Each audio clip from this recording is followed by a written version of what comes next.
ఎటర్నా seeds వారిది ప్రాతిక్ అనే కొత్తిమీర రకం 2 kg ప్యాకింగ్ అవైలబిలిటీ ఉంది.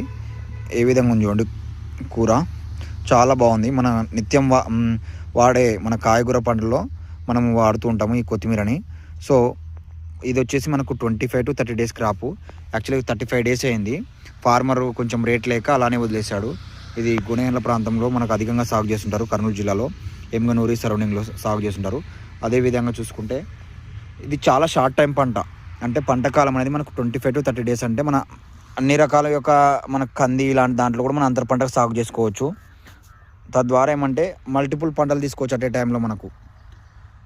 మనకు ఈ కాయగూరల్లో ఒక ముఖ్యమైన పంటగా చెప్పుకోవచ్చు. ఈ ఎకరాకు వచ్చేసి 40 నుంచి 50 కిలోల విత్తనం మోతాదు అవసరం. నాటినటువంటి 6 నుంచి 7 రోజుల లోపల మనకు మొలక శాతం కనిపిస్తుంది. సో ఏమైనా కావాలంటే మీకు all over AP Telangana supply చేస్తాం. కింది నెంబర్లకి కాల్ చేసి మీరు సంప్రదించండి. Thank you.